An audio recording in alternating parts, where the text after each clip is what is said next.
evening and welcome back to One TV News with me, Esma. Telangana Chief Minister Revanth Reddy has expressed profound sorrow over the passing of tribal leader and former legislator Uke Abbaya. In his heartfelt message, the CM prayed for the peace of the departed soul and conveyed his deepest condolences to the grieving family. Recalling Abbaya's significant contributions, CM Reddy emphasized his dedicated service to the people of Bhadradri Kottagudem district during his tenure. Abbaya served as a legislator in the Burgam Pahad constituency once and the Illandu constituency twice in the former Andhra Pradesh, leaving a lasting legacy in public service. The Chief Minister also recognized Abbaya's unwavering efforts for the rights and welfare of tribal communities and his steadfast commitment to social justice. Union Minister and Telangana BJP President Kishan Reddy has hailed the results of the Maharashtra Assembly elections as a strong rejection of divisive politics. In a media interaction in Hyderabad, he emphasized that despite Congress misleading propaganda, the people of Maharashtra have placed their trust in the NDA alliance and Prime Minister Narendra Modi's leadership. Reddy noted that this is the first time since the bifurcation of Maharashtra and Gujarat that any political party or alliance has secured a decisive majority. He further pointed out that the people of Maharashtra rejected Congress tactics of dividing people along caste and religious lines. The minister also highlighted the gradual improvement in BJP's votes and seats in both Maharashtra and Jharkhand. Bharatiya Janata Party నేతృత్వంలోని NDA పూర్తి స్థాయిలో విజయం సాధించడం పట్ల హర్షం వ్యక్తం చేస్తా ఉన్నాను. మన దేశానికి ఆర్థిక రాజధాని, వ్యవసాయంలో కానీ ఇతరత్రలో కీలక పాత్ర పోషించేటువంటి మహారాష్ట్ర మరి అనేక రకాలుగా కాంగ్రెస్ పార్టీ అనేక రకాల తప్పుడు ప్రచారం చేసినప్పటికీ కూడా నరేంద్ర మోడీ గారి నేతృత్వంలో మహారాష్ట్రలో డబుల్ ఇంజన్ సర్కార్పై మరొకసారి మహారాష్ట్ర ప్రజలు గతంలో కంటే అత్యధికమైనటువంటి ఓట్లు సీట్లు బీజేపీకి ఇవ్వడం అనేటువంటిది మనం కనిపిస్తూ ఉంది. భారతీయ జనతా పార్టీ వ్యతిరేకంగా గత పార్లమెంట్ ఎన్నికల్లో మహారాష్ట్రలో బీజేపీ వస్తే రిజర్వేషన్ పోతుందని, మరాఠీలకు అన్యాయం జరుగుతుందని ప్రచారం చేసినప్పటికీ అప్పుడు కొంత లబ్ధి పొందడం జరిగింది. కానీ ఈరోజు ఈ 5 నెలల్లో తిరిగి ప్రజలు పూర్తి స్థాయిలో నాకు తెలిసినంత వరకు మహారాష్ట్ర గుజరాత్ విడిపోయినప్పుడు జరిగినటువంటి ఎన్నికల తర్వాత ఇంత ల్యాండ్ సైడ్ విక్టరీ ఒక పార్టీకి రావడం అనేటువంటిది, ఒక అలయన్స్కు రావడం అనేటువంటిది ఇది మొదటిసారి.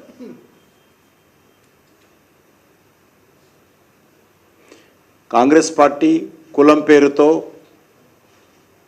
మతం పేరుతో, భాష పేరుతో అనేక రకాలుగా గింద సామెతగా ఈ దేశంలో అన్ని రకాల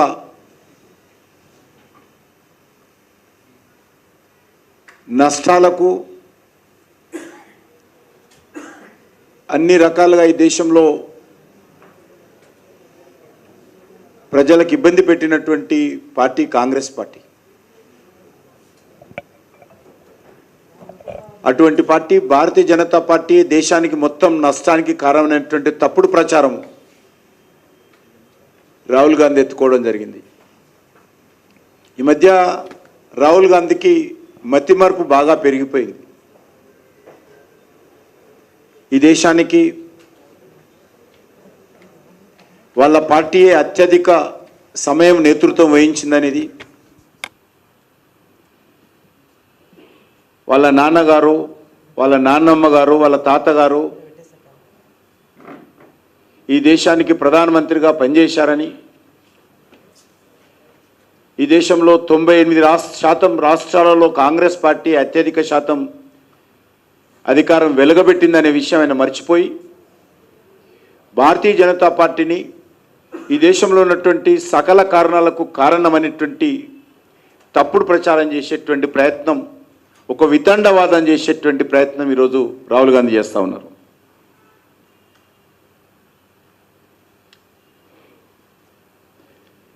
రాహుల్ గాంధీ చిలక పలుకులకు, గురువింద గింజ సామెతకు మరి ఏమాత్రం ప్రజలు స్పందించలేదు. కాంగ్రెస్ పార్టీ రాహుల్ గాంధీ యొక్క దుష్ప్రచారం మరొకసారి అర్థమైంది. ఈరోజు పరిస్థితి చూస్తే ఎట్లా ఉందంటే, జార్ఖండ్లో మహారాష్ట్రలో కలిపితే 30 సీట్లు కూడా దాటే పరిస్థితి లేదు కాంగ్రెస్ పార్టీ. జార్ఖండ్లో మహారాష్ట్రలో 2 రాష్ట్రాలు వచ్చినటువంటి ఎమ్మెల్యే స్థానాలు చూస్తే 30 సీట్లు కూడా దాటే పరిస్థితి లేదు. అంత ప్రజా వ్యతిరేకత కాంగ్రెస్ పార్టీ కూడగట్టుకున్నది. మహారాష్ట్రలో విపక్ష హోదా కూడా కాంగ్రెస్ పార్టీకి రాలేదు. మోడీ గారి నాయకత్వంలో డబుల్ ఇంజన్ సర్కారు పట్ల ప్రజలకు ఉన్నటువంటి నమ్మకాన్ని ప్రజలు అద్భుతమైనటువంటి తీర్పు ఇవ్వడం జరిగింది.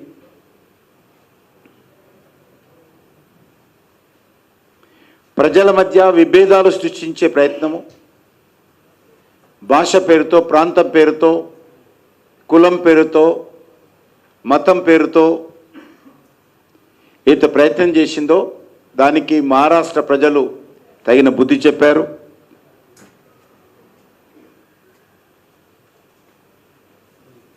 రాజ్యాంగాన్ని చేతపట్టుకొని మహారాష్ట్ర ఎన్నికల్లో కాంగ్రెస్ పార్టీ నాయకులు విష ప్రచారం చేశారు. ఎందుకంటే మహారాష్ట్రలో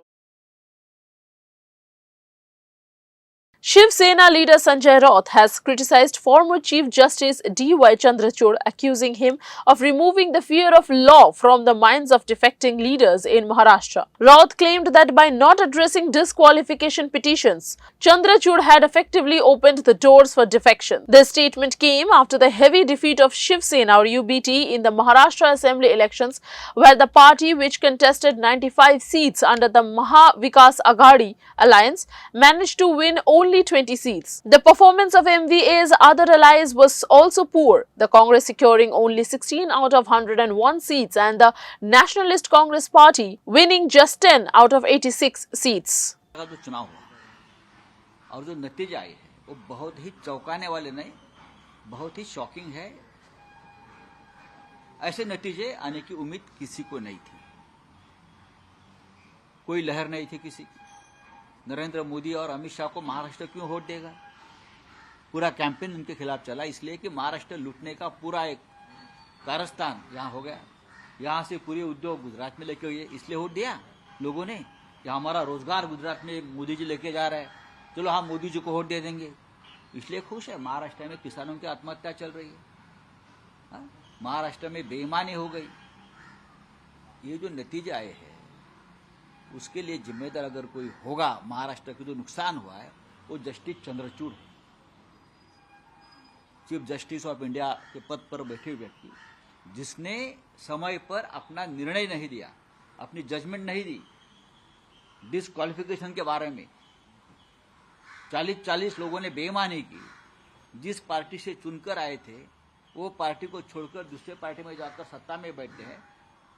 आपकी जिम्मेदारी है संविधान की रक्षा, आपने अगर निर्णय दिया होता तो ये हिम्मत आगे कोई नहीं करता। आपने वो आज भी वो खिड़की दरवाजे खुले रखकर आप वहां से रिटायर हो गए।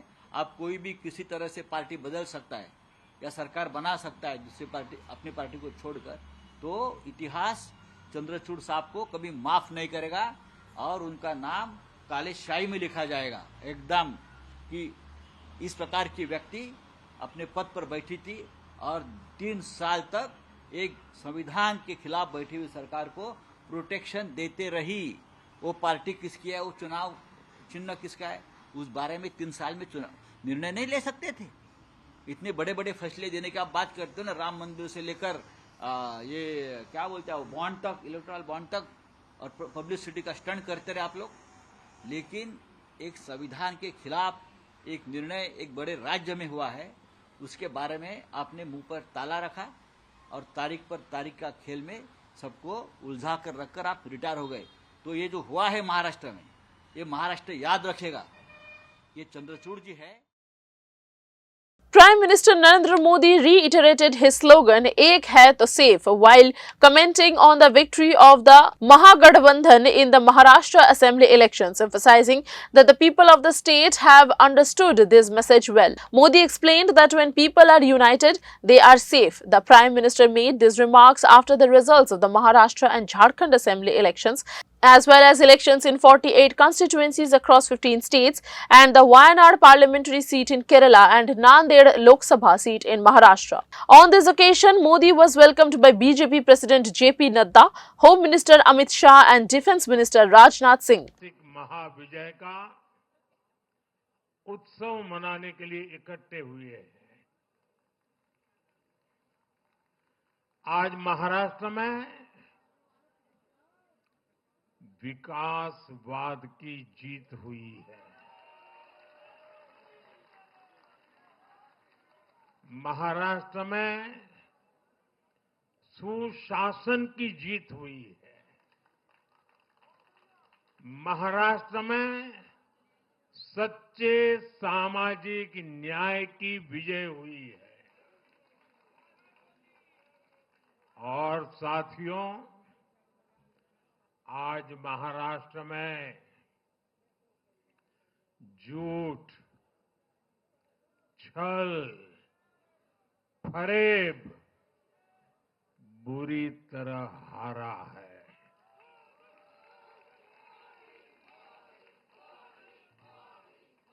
विभाजनकारी ताकतें हारी है। आज नेगेटिव पॉलिटिक्स की पराजय हुई है। आज परिवारवाद की हार हुई है। आज महाराष्ट्र ने विकसित भारत के संकल्प को और मजबूत किया है। मैं देश भर के भाजपा के, एनडीए के सभी कार्यकर्ताओं को बहुत बहुत बधाई देता हूं, उन सबका अभिनंदन करता हूं।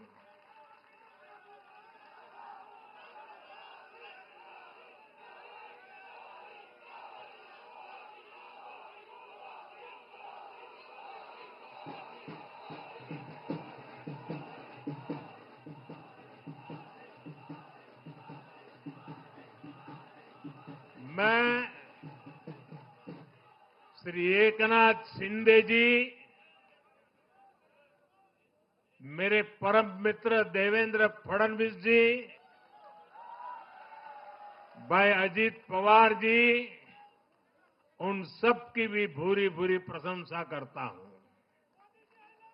साथियों, आज देश के अनेक राज्यों में उपचुनावों के भी नतीजे आए हैं। नड्डा जी ने विस्तार से बताया है, इसलिए मैं विस्तार में नहीं जा रहा हूं। लोकसभा की भी हमारी एक सीट और बढ़ गई है।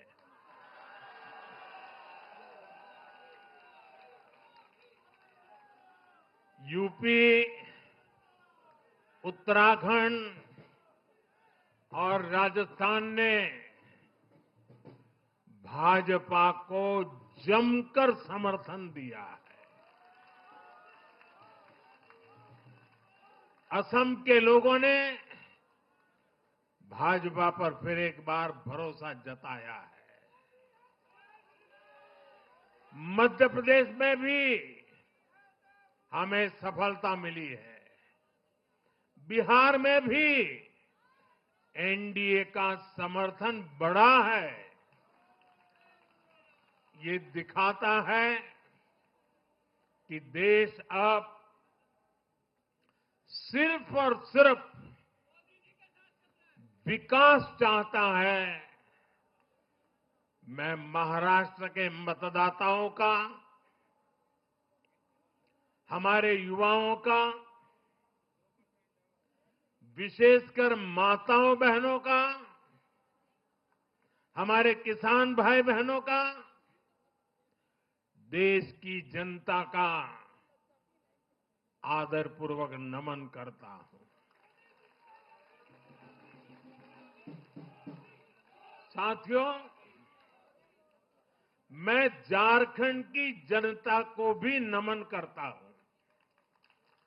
झारखंड के तेज विकास के लिए हम अब और ज्यादा मेहनत से काम करेंगे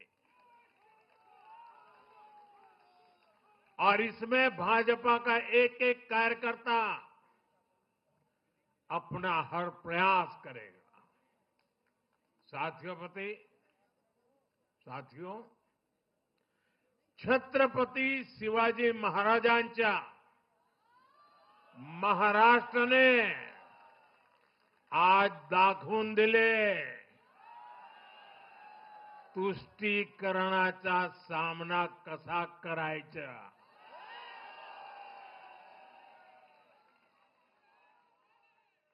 छत्रपती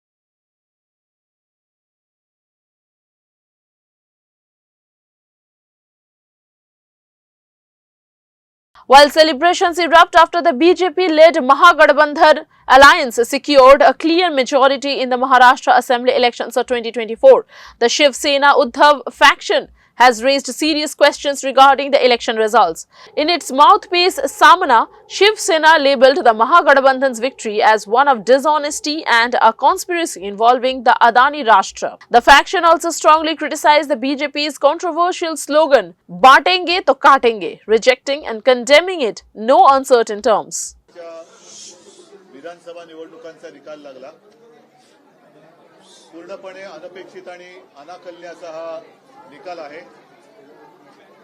पटला नाही तरी सुद्धा निकाल लागलेला आहे। कसा लागला हा सर्वांनाच पडलेला प्रश्न आहे। तरी देखील जे जिंकले त्यांचं मी अभिनंदन करतो आणि ज्यांनी प्रामाणिकपणाने महाविकास आघाडीच्या उमेदवारांना मतं दिली त्यांना मी मनापासून धन्यवाद देतो।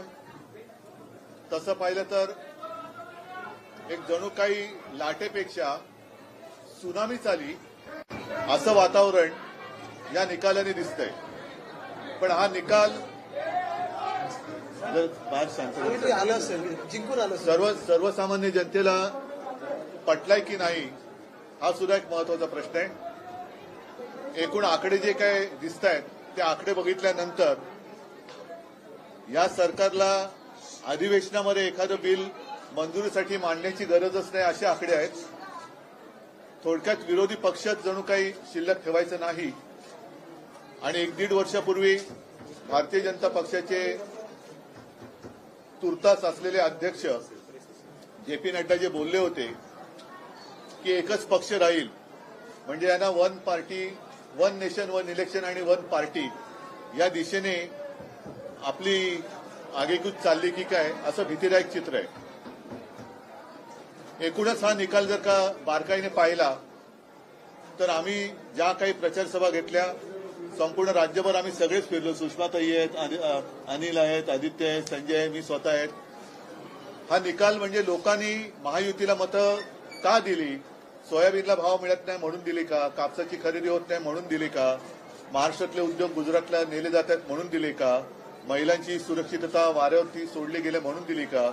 म्हणजे नेमकं कळत नाही की कोणत्या प्रेमापोटी तर हा शब्द चुकीचा आहे, रागापोटी अशी ही लाट जणू काय उसळले हे कळत नाहीये.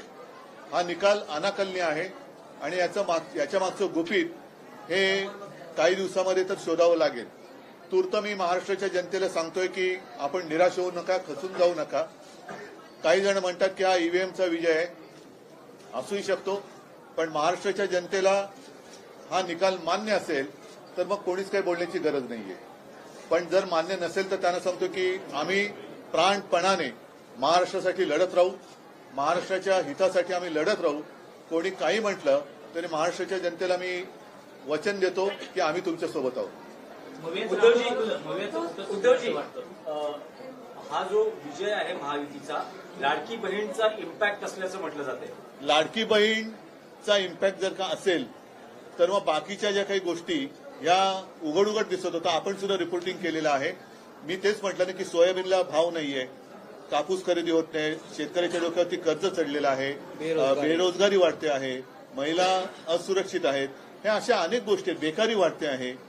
तर लाडकी बहीण पेक्षा ज्या महिला आमच्याही सभेला प्रचंड संख्येने येत होत्या त्यांच्यासमोर प्रश्न होता की घर कसं चालवायचं, कारण महागाई वाढते म्हणजे वाढती महागाईची शाबासकी म्हणून या सरकारला मत दिलं का?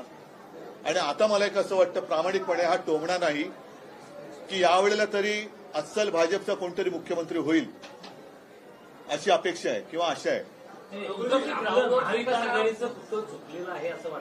महाराष्ट्र विकास आघाडी Samajwadi Party chief Akhilesh Yadav has strongly criticized the Uttar Pradesh government over the violent clashes and arson during the re-survey of Jama Masjid in Sambal district. Addressing a press conference, Akhilesh termed the incident as very serious, highlighting that many people were injured and a young man lost his life in the violence. He questioned why a second survey was conducted when the first one had already been completed, suggesting that the entire episode could be part of a conspiracy by the BJP to shift focus from election related issues. चुनाव के चर्चा न हो पाए, हमारी आपकी press गड़बड़ा जाए, इसलिए जानबूझ करके सुबह सर्वे की टीम भेजी है, जिससे माहौल खराब हो जाए, कोई चुनाव पर चर्चा न कर सके. और जो जानकारी मिल रही है उसमें जानकारी है कि कई लोगों को चोट पहुंची है, कई लोग घायल हैं और एक नौजवान नईम उसकी जान चली गई है. आखिरकार जब सर्वे हो चुका था मस्जिद का, तो दोबारा सर्वे क्यों करा ये सरकार, और वो भी सुबह और बिना तैयारी के? कानूनी और कोर्ट के जो प्रोसीजर उसमें मैं नहीं जाना चाहता हूं कि दूसरे पक्ष की सुनवाई ही नहीं है, कोई सुनने वाला नहीं है दूसरे पक्ष को. और ये जानबूझ के इसलिए किया है कि आज किस बात पे चर्चा हो, किस इमोशन पे चर्चा हो, ये जानबूझ करके सरकार ने कराया है. ये जो संभल में हुआ है, बीजेपी सरकार प्रशासन सब ने मिलकर कराया, जिससे कि चुनाव के धांधली पर, चुनाव की बेईमानी पर चर्चा न हो सके.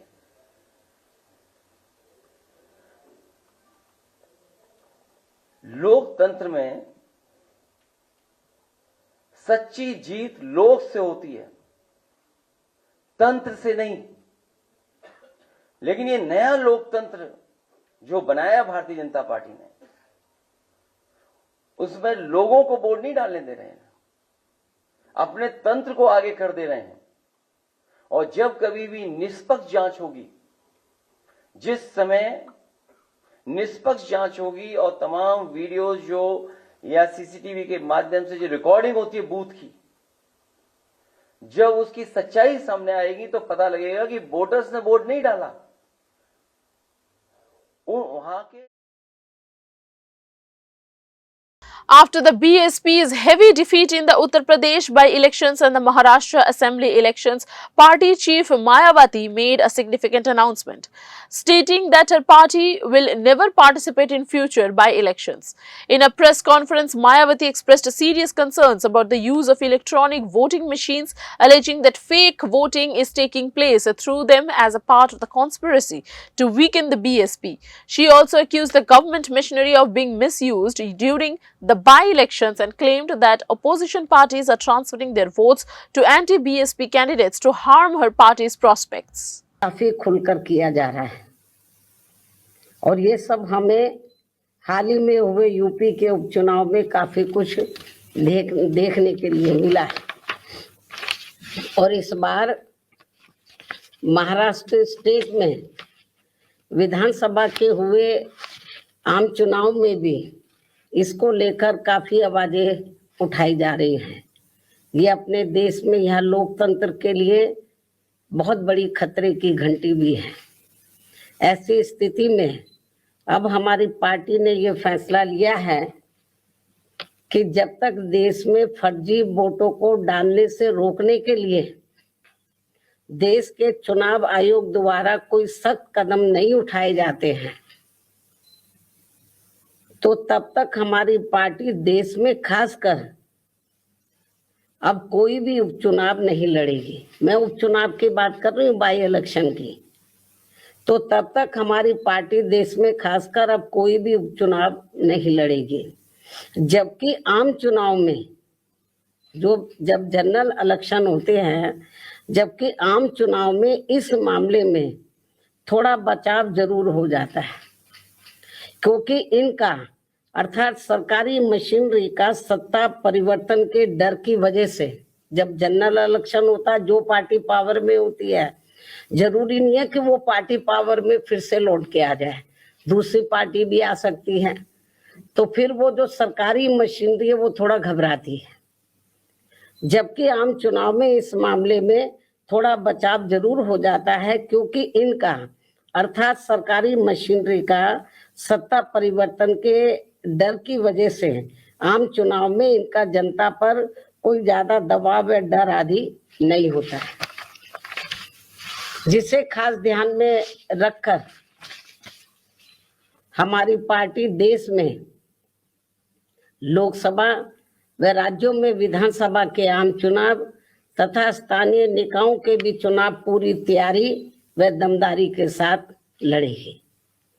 इसके साथ ही यहाँ मैं ये भी कहना चाहती हूँ कि यूपी में सन 2007 में बीएसपी की अकेले ही पूर्ण बहुमत की सरकार बनने के बाद से कांग्रेस, बीजेपी व इनके समर्थक सभी जातिवादी पार्टियां ये सोचकर काफी घबराने लगी थी कि यदि बीएसपी केंद्र की सत्ता में आ गई तो फिर बाबा साहब डॉक्टर भीमराव अंबेडकर का व इनके अनुयायी रहे मान्यवर श्री कांशीराम जी का भी हर मामले में अधूरा रहा सपना जरूर साकार हो जाएगा। जिसे रोकने के लिए फिर इन्होंने अंदर अंदर आपस में मिलकर ये जो जातिवादी पार्टियां हैं, कांग्रेस, बीजेपी या कंपनी के जो लोग हैं, फिर इन्होंने अंदर अंदर आपस में मिलकर वे पर्दे के पीछे से खासकर दलित समाज में से बिकाऊ व स्वार्थी किस्म के लोगों के जरिए अब इन्होंने अनेकों पार्टियां बनवा दी है। सन 2007 के बाद से जिनको चलाने व चुनाव लड़ाने आदि पर पूरा धन इन्हीं पार्टियों का लगता है। तभी ये पार्टियां कई कई दर्जन गाड़ियों को साथ में लेकर चलती हैं और अब तो ये हेलीकॉप्टर व प्लेन से चुनावी दौरा भी करते हैं। ऐसी लोगों में ये आम चर्चा है।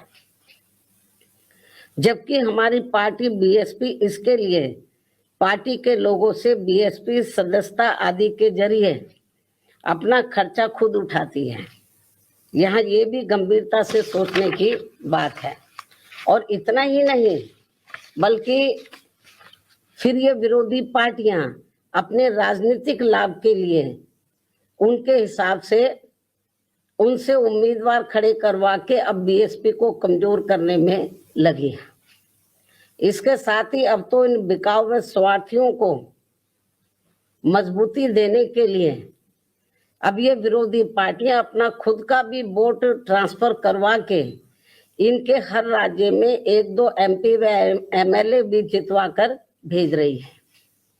इसलिए ऐसे सभी बिकाऊ व स्वार्थियों की पार्टियों को अब अपने भोले भाले India took control of the third day in the Perth Test, showcasing brilliant batting and bowling to put Australia in a tough spot. Starting the day at 172/0, Yashasvi Jaiswal and KL Rahul continued their solid partnership. Jaiswal played a spectacular innings of 161 runs, including 15 fours and 3 sixes, while Rahul contributed 77 runs. The duo shared a 201-run opening partnership. After both were dismissed, Virat Kohli stepped up with an excellent century, remaining unbeaten on 100 with 8 fours and 2 sixes. Nitish Kumar Reddy provided valuable support, scoring 38 runs. India declared their innings at 487/6, setting Australia a daunting target of 534 runs. In bowling, Jasprit Bumrah and Mohammad Siraj struck early, claiming 3 wickets in just 4.2 overs, leaving Australia needing 7 wickets to avoid defeat.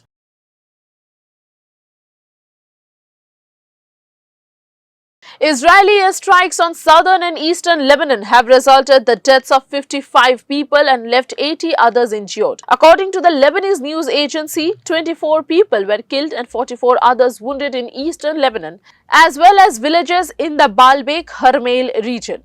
In southern Lebanon, 10 people were killed and 36 injured, mostly residents of Nabateh.